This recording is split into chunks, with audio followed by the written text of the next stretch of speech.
If you have been watching the news lately, then you will know that the Australian housing market has entered record territory, with the median house price in Australia reaching an all-time high, and this growth cycle doesn't seem like it's slowing down at all.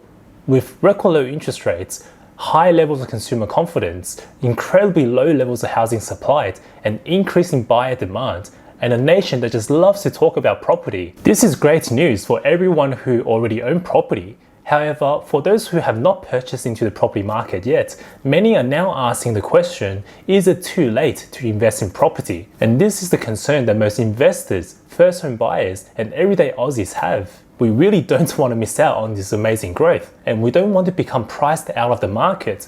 However, with everything at such high prices, we really don't want to overstretch ourselves. In today's video, we are going to take a deep dive into the Australian housing market. What's driving the current growth? How long will this growth cycle last for? And what will happen when this growth cycle ends? And finally, what can history teach us? And hopefully, by the end of this video, we will be able to answer the question, is it too late to invest in property? This is going to be a video packed with a lot of useful information and quality content, so make sure you guys watch it to the very end. I'm sure you guys will get plenty of value out of it. Just a quick disclaimer before we start. This is not financial advice, and I am definitely not a financial advisor. I will always encourage you to do your own research and due diligence and considering getting some professional help from real financial experts before making any big financial decisions. And without further ado, let's get straight into the video. Let's start the video by talking about some of the headlines that we have heard on the news, or some of our friends and family might have told us. Even though most of the information that we hear from our friends and family and what we see on the news is mostly true, a lot of this information can be taken out of context. So let's address this. The first and most important one is the Australian housing market reaching a record high. Yes, the median house prices in Australia reached a record high in January after surpassing the previous high set in 2017 by 0.7%. However, we need to understand that this information can be misleading, because there are still markets in Australia that are still below the 2017 peaks, such as Sydney. And on the other hand, there are markets which have contributed strongly to this growth, such as Darwin, which saw a combined return of 17% in the last 12 months. The reason why I'm explaining this to you is to make sure that you understand you can't simply throw money into any market in Australia and expect to see growth. And we also need to understand that some markets in Australia are going to perform much better than others in the next few years. And the old idea of throwing money into the biggest capital cities of Australia is no longer the best strategy. In fact, if you purchase a property in Melbourne or Sydney in 2017 when the markets peaked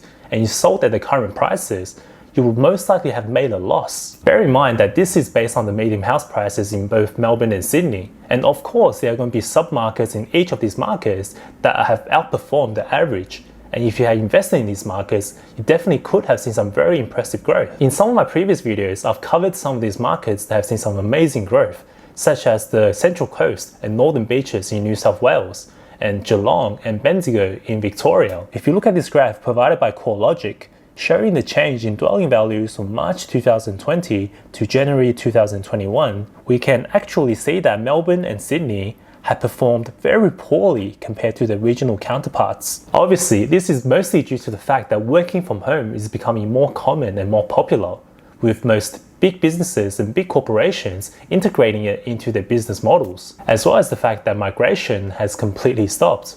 We're no longer seeing the strong population growth in our most popular cities, such as Melbourne and Sydney. However, another trend that many people have overlooked is the fact that our most popular capital cities are usually the ones that see the most explosive growth at the start of a growth cycle.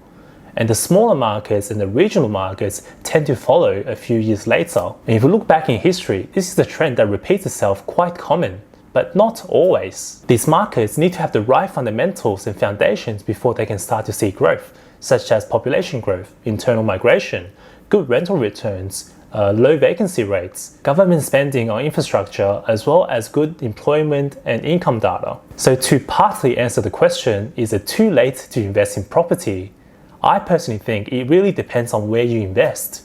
To further illustrate my point, let's take a look at this graph. It shows the performance of combined capital cities versus combined regional areas over the last 5 years. As we can see, during our previous property boom in 2016, the capital cities saw the massive uptick in growth compared to the moderate growth of combined regionals. However, after the initial spike in growth, the regional markets actually started to outperform the capital cities. And if we take a look at 2019 until now, the trend is repeating itself. And for me, this makes a lot of sense because these smaller markets and these regional markets have much better rental returns, lower vacancies, and they are much more affordable. With bank interest at a record low, these regional markets have become very appealing to investors who are looking to get a better return on their money. First home buyers who can finally afford to enter the property market, as well as owner-occupiers who might be looking for a change outside of the big cities and out of high-density living. For those who are still asking the question, why on earth would anyone want to move away from the big cities and into the smaller regional markets? Let me show you this graph. This gives you an idea of how much internal migration has jumped in the last couple of years. As we can see, the graph has pretty much gone parabolic from 2020 until now. And if we look to the right side of the graph that shows the breakdown of internal migration into regional areas, Victoria and New South Wales have led the way with around 5,000 people moving into regional markets each state in Q3 2020. I know this doesn't sound like a huge number because the population in both Melbourne and Sydney are huge.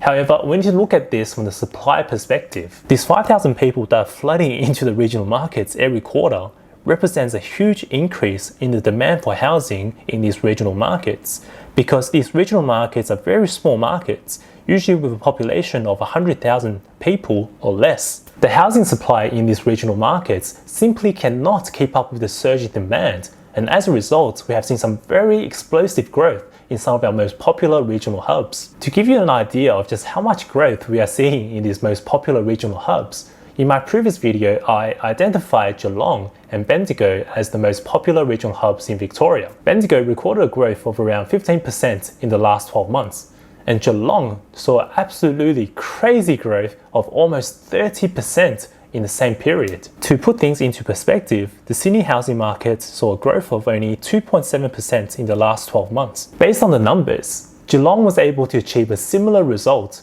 every single month. With that said, I want you to understand that the current trend that we're seeing right now is not going to be permanent. It is simply a cycle playing itself out. And as most experienced property investors know, we should be looking to invest in the property market for the long run and not chase short-term trends. So what do I mean by this? Well, there's without a doubt that we are currently in a property boom. With record levels of stimulus, record low interest rates, surge in buyer demand, and a nationwide shortage of properties, many markets are seeing unsustainable levels of growth. If you have been watching my previous videos, then you will know that I'm very bullish on property, and this has not changed. However, the level of activity that I'm seeing in some of our markets is very concerning. For example, there were property markets that I was looking at 4 or 5 months ago where properties were selling for well below $200,000. However, now it is selling for above $250,000. And even after this 25% increase, agents are getting multiple offers above the asking price for each property.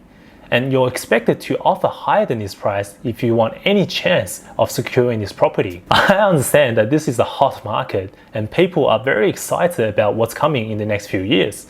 However, if you're seeing this kind of growth in such a short period of time, is it really sustainable? As a long-term property investor, my answer is no. Especially in a market where people are reliant on record low interest rates and their properties are highly leveraged. We need to understand that in the long term, interest rates will go up. As a property investor or a property owner, we need to be confident that we can service this property even when the rates do go up. I'm not telling you this to scare you or discourage you from investing in property. I just want you to have the right mindset before you do. The current growth cycle will end, and I think it is very likely that we will see corrections in the next 2, 3, 5 or 7 years. It is honestly impossible to predict. And in the long run, we will see higher interest rates and higher repayments. So what will you do when your investment is decreasing in value and your interest rates and your repayments are going up? Are you going to panic and sell at the bottom of a cycle? Well, to be completely honest with you, that's what most people do. And they completely miss out on the boom that comes right after a crash. So if you're going to invest in real estate, I want you to have the right mindset and the ability to service your mortgage in times of both boom and bust. And now that you understand, not every market is the same. and the fact that interest rates and house prices go in both directions, we are now going to look at some driving factors that make me very excited about the property market in the next few years. Obviously, interest rates are at record lows, and we all know that there's a strong correlation between interest rates and house prices. The Reserve Bank of Australia is also committing to even more stimulus. By the time you watch this video, the government and the RBA could be injecting almost $5 billion a week into the Australian economy and our monetary system. All of this money has to go somewhere, and as history has shown, it usually goes straight into asset prices. And with our love for property as a nation, I believe we are going to see strong price growth in the next few years. I know what a lot of you guys are thinking. What about the JobKeeper scheme? It's going to end this month. And with that ending, a lot of people are not going to have incomes and property prices are going to crash. Well, I disagree with that for two reasons. First of all, I want to show you this graph, which shows the number of employed people in the Australian economy. As you can see, the number declined sharply from March 2020 to May 2020. No surprises there, because that was when we had our extensive lockdowns and business closures. However, after reaching the bottom in May, it has been improving dramatically. In fact, we are almost back to our pre-COVID levels. And if we look at the unemployment rate and the underemployment rate on the right side, we will see that the same initial spike in March and the strong recovery afterwards, bringing these numbers to just shy of our 10-year average. Another reason why I don't think the end of JobKeeper is going to have a huge impact on property prices is the sad fact that most people who lost their jobs and had to go on JobKeeper were those people earning the lowest incomes in the hospitality and tourism industries. And based purely on facts and data, only a very small percentage of people in this demographic own property. Another indicator that we should look at is consumer confidence, which according to Westpac is at a 5-year high. As we can see in this graph, we have not seen this level of consumer confidence since 2014. This is important because when people are happy and optimistic about the future, they tend to spend more money on groceries, on iPhones, on houses and apartments. And this will make a lot of sense because consumer spending is way up. House prices are also going up. And with the development of the vaccine, people are starting to put the worst behind us. Which brings me to my next point, overseas migration. With a vaccine developed and being trialed in many parts of the world, we should expect our borders to open in the next few years. As most of you guys know, Australia is one of the most desirable countries in the world. And prior to 2020, we were seeing huge amounts of population growth as a direct result of overseas migration. With many parts of the world, such as the UK and America, still in chaos, with thousands of people dying from poor management of the virus every single day, it will make sense for people who initially wanted to migrate to these countries to now want to migrate to Australia. And this is the same for travelers and students. Instead of going to these countries where the virus and the outbreak was managed so poorly, they might instead decide to come to Australia. Population growth is a strong driving force for property prices. And when the wealthy migrants start flooding into Australia again, the surge in demand should further increase property prices. Guys, it is time for us to answer the question, is it too late to invest in property? My personal opinion is no. There are a lot of good things happening in Australia right now, and the fundamentals are there to support a strong growth cycle. So your investment should still do very well for you, provided that you are buying it in the right market. It is very important to identify these growing markets through research and doing your due diligence. And if your experience in the property market is very limited, then you should seek professional help either through a financial broker, financial advisor, or a buyer's agent. We also need to approach property investing with the right mindset. Just because you're seeing a lot of growth happening around you doesn't mean you should offer crazy prices in a crazy market. There's a big difference between just buying a property and finding a good deal. And finally, we are going to see ups and downs in the property market, but over the long term, property prices have always gone up. So the only way for you to lose money when you invest in property is if you sell during a downturn. So make sure before you buy that you have the ability to service the mortgage when interest rates do go up. Alright guys, that's it for me. Thank you for watching till the very end. I hope you got value from this video.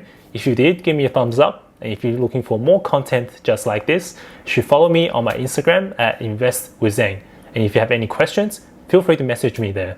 And I'll see all of you guys in the next video.